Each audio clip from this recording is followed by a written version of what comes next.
సభకు నమస్కారం. ఈ కార్యక్రమంలో నాతో పాటు పాల్పంచుకుంటున్న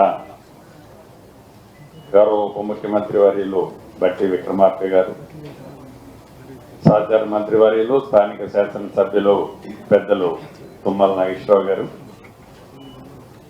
ఎమ్మెల్సీ గారు మిత్రులు తీర్మార్ మల్లన్న గారు, శాసనసభ్యులు వైరా రామదాస్ నాయక్ గారు, ఇంకా మున్సిపల్ కార్పొరేషన్ చైర్మన్ గారు, ఇంకా ప్రజాప్రతినిధులు, వివిధ హోదాల్లో ఉన్న నాయకులు, గౌరవ జిల్లా కలెక్టర్ గారు, గౌరవ జిల్లా సిపి గారు, ప్రింట్ అండ్ ఎలక్ట్రానిక్ మీడియా మిత్రులు, ముఖ్యంగా ఈ కార్యక్రమంలో గడిచిన నెల 24వ తారీఖున బాధితులు, ఈరోజు లబ్ధిదారులుగా విచ్చేసిన నా కుటుంబ సభ్యులైన ఆడబిడ్డలందరికీ మనస్ఫూర్తిగా హృదయపూర్వక నమస్కారం. ఈ నెల 1వ తారీఖున ఇదే వేదిక మీద నుంచి మొట్టమొదటిసారిగా వివరాలు అన్నీ తెలుసుకున్న తర్వాత నేను స్పందించాను.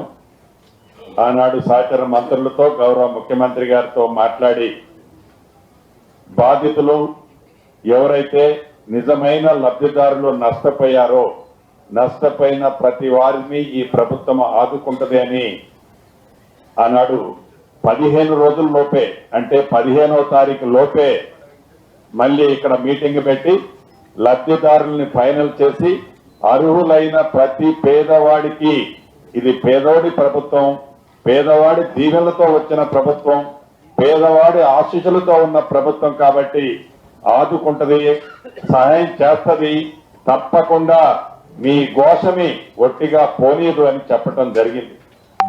అన్నమాట ప్రకారం గౌరవ ముఖ్యమంత్రి గారు, డిప్యూటీ సీఎం గారు, స్థానిక శాసనసభ్యులు, మంత్రివర్యులు, మిగతా మిత్రులందరూ సూచనలు సలహాలతో ఈనాడు లబ్ధిదారులు ఎవరైతే జెన్యూన్ గా ఉన్నారో,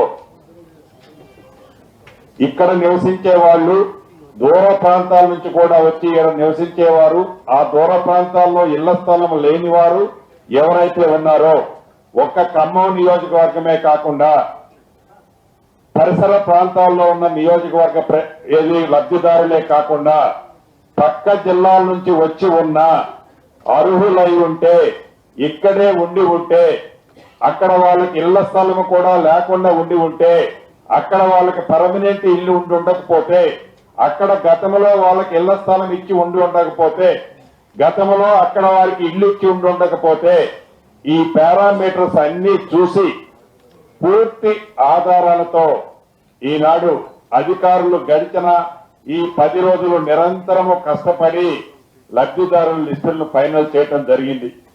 ఇళ్ల స్థలం లేని వాళ్ళు ఇక్కడ ఏదైతే 311 మందికి ఈనాడు ఇళ్ల స్థలం ఏడు ఇస్తున్నామో, ఈ 311 మందితో పాటు ఈ ఉమ్మడి ఖమ్మం జిల్లాలో ఇళ్ల స్థలము ఏ గ్రామంలోనైతే ఉంది, మేము అక్కడ ఇల్లు కట్టుకుంటామన్నా మాకు ఇల్లు ఇవ్వండి అన్నవాళ్ళు 101 మంది.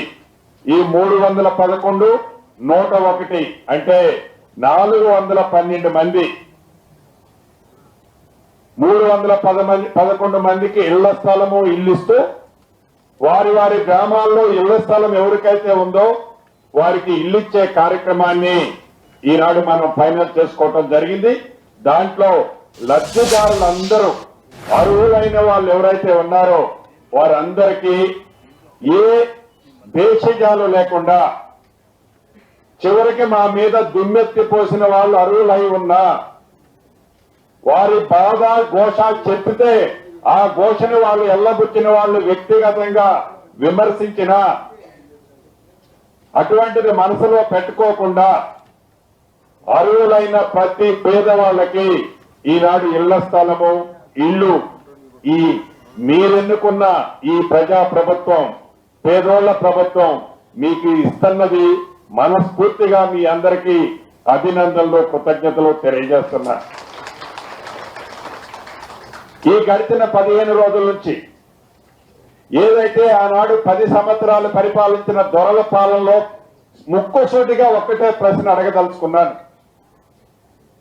ఏదైతే ఈ సంఘటన జరిగిన తర్వాత ఫిబ్రవరి 24వ తారీఖు నాడు ఈ సంఘటన జరిగిన తర్వాత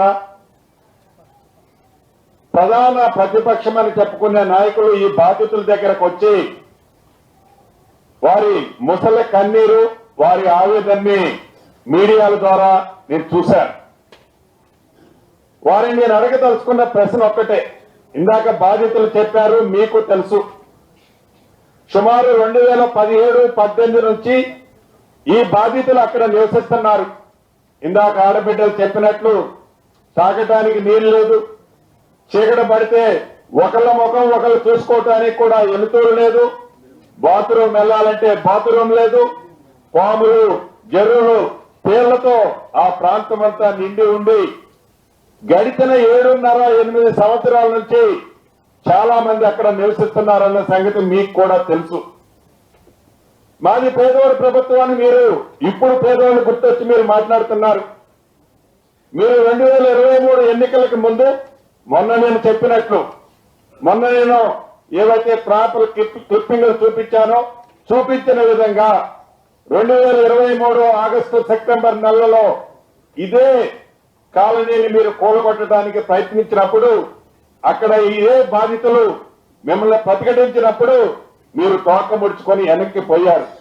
అసలు ఆ సందర్భం తీసుకురావడానికి ముందే గడిచిన 9 సంవత్సరాల నుంచి ఆడ పేదోళ్లు నివసిస్తున్నారని తెలిసి మీకు కళ్ళు లేని కబోతుల్లా చూసుకుంటూ ఉన్నారే తప్ప ఏ పేదవాళ్ళకి మీరు న్యాయం చేస్తానంటే ఆనాడు ఈ ప్రజా ప్రభుత్వం ఇందిరమ్మ ప్రభుత్వం ఇవాళ ఉన్న ప్రభుత్వం ఆనాడు కాదని అనలేదే మా బట్టి గారు.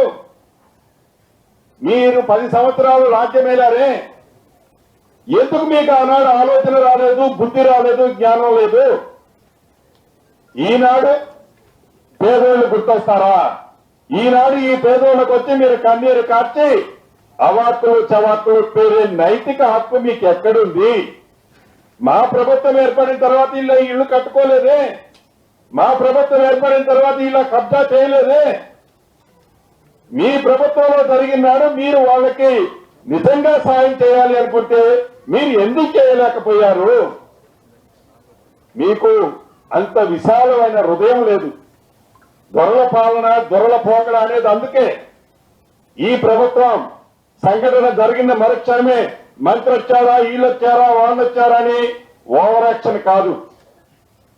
మీరేదో చెప్తే ఆడ మేము ఇవ్వటంగా పేదోడి కష్టం ప్రత్యక్షంగా చూసిది చెల్లించే ప్రభుత్వం ఇది. పేదోడి కష్టాలు ప్రత్యక్షంగా చూసిన మనుషులు మేము. మాట్లాడే నైతిక హక్కు మీకు ఎక్కడుంది? నైతిక హక్కు లేని మీరు ఒక్క ఎలుగుమట్లలోనే కాదు అనేక ప్రాంతాల్లో ఇంకా ప్రకట కళలకంటూ నేను పదే ఆ పదం అన్నట్టు తప్పటంలా ప్రకట కళలకంటూ మా ప్రభుత్వం వస్తుంది, మేం చూస్తాం, ఏంది నీ ప్రభుత్వం వచ్చేది? ఏడ నీ ప్రభుత్వం వచ్చేది? ఈ ప్రజా ప్రభుత్వం పేదోడికి అండగా ఉంది, పేదోడి దీవెనలున్నాయి, ఫలితాలున్నాయి. ఇంకా ఇన్ని ఫలితాలు చూసిన తర్వాత నిస్సిగ్గుగా పగట కళ్ళ గంటం అంటే ఏంటంటే చీకటి పడక ముందే ఎల్తూరులోనే కలల గంటం. ఇంకా నువ్వు అటువంటి కలల కంటున్నావు, ఇంకా ఊహించుకుంటున్నావు నేను ముఖ్యమంత్రినో కాబోయే ముఖ్యమంత్రినో. నీ పగట కలల్లాగలే ఈ తెలంగాణ ప్రజలు ఉంచుతారు. ఊహల్లో ఊగిసలాడకు. నీ రెడ్ బుక్ రాసేదో, నువ్వు వచ్చిన తర్వాత సాధించాలనుకునేదో, నువ్వు వచ్చిన తర్వాత చూపించాలనే కక్ష చూపించే కార్యక్రమం అసలు నీకు అటువంటి అవకాశం తెలంగాణ ప్రజలు ఇవ్వరు. దానికి కారణం ఒక్కటే, ఇది పేదోళ్ల ప్రభుత్వం, పేదోడి కష్టం తెలిసిన ప్రభుత్వం. కాబట్టే అనేక సంక్షేమ కార్యక్రమాలు నువ్వు చేయన్నాడు. నీ 10 సంవత్సరాల్లో నువ్వు వెలగబెట్టని సంక్షేమ కార్యక్రమాలు ఈనాడు పేదోడికి ఈ ప్రభుత్వం ఇస్తుంది. ఇంకా ఊహాజనకమైన జీవితంలో కాకుండా నిజ జీవితంలో జీవితాన్ని గడిపితే ప్రజలు సంతోషిస్తారు. అంతేకాదు ఇందాక తీర్మానం మల్లన్న గారు గాని ఏదైతే లబ్ధిదారులు కోరారో మౌలిక వసతుల్లో తాగునీరు గాని, రోడ్లు గాని, స్కూళ్లు కానీ, చివరికి బట్టి గారు ఇందాక చెప్తున్నారు ఫంక్షన్ హాల్తో పాటు షాపింగ్ కాంప్లెక్స్ కూడా అక్కడ షాపులు కూడా ప్రభుత్వ పక్షాన్ని కట్టిపిస్తాం. మీరు ఇళ్లు కట్టడానికి ముందే గౌరవ ముఖ్యమంత్రి గారు ముగ్గురు వచ్చే ముందు చెప్పారు, మీరు ఇళ్లు కట్టడానికి ముందే మౌలిక వసతులన్నింటినీ పూర్తి చేపిస్తాం. ఈ రాబోయే వారం రోజుల్లోపే మీ కట్టుబడికి కావాల్సిన నీటికి సంబంధించిన వసతులను ఏర్పాటు చేస్తాం. ఇక్కడే కాదు, ఏదైతే మండలాల్లో కట్టుకుంటున్నారో ప్రతి ఇందిరమ్మ ఇల్లు ఇచ్చే పేదవాడికి ఎలా ఇస్తున్నామో వాళ్ళు కూడా యుద్ధ ప్రాతిపదిక మీద కట్టుకోవాలని కూడా మనస్ఫూర్తిగా కోరుకుంటూ, చివరిగా మీకు ఒక్కటే చెప్తున్నా, మీరు నష్టపోయిన మాట వాస్తవం. గడిచిన 7-8 సంవత్సరాల నుంచి మీరు గోస అనుభవిస్తున్న మాట వాస్తవం. ప్రత్యక్షంగా చూశాం కాబట్టి దాన్ని ఇక్కడ ఎలుగుమట్లలో ఈనాడు పరిష్కరించడం జరుగుతుంది. ఎవరైనా ఇంకా ఒకళ్ళో ఇద్దరో బాధితులు బై ఓవర్ సైట్ లో మిస్ అయి ఉంటే తప్పకుండా ఇందాక ముగ్గురు మంత్రులు కలెక్టర్ గారికి ఆదేశించాం.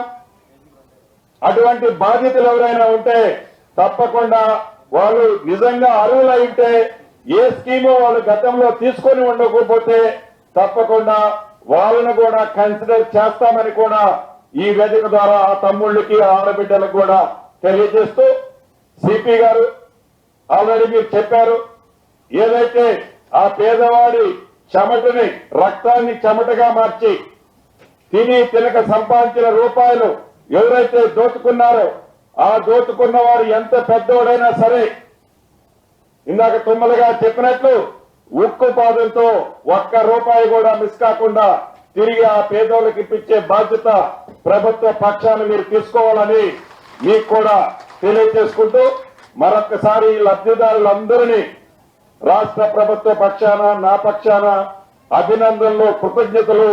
ఇది మీరెన్నుకున్న ప్రభుత్వం, ఇది మీ ప్రభుత్వం. ఈ ప్రభుత్వం ఎవరిని ఇబ్బంది పెట్టే ప్రభుత్వం కాదు. ఈ ప్రభుత్వం ఎప్పుడు మీకు అండదండలుగా ఉంటుందని కూడా తెలుపుతూ సెలవు తీసుకుంటున్నారు.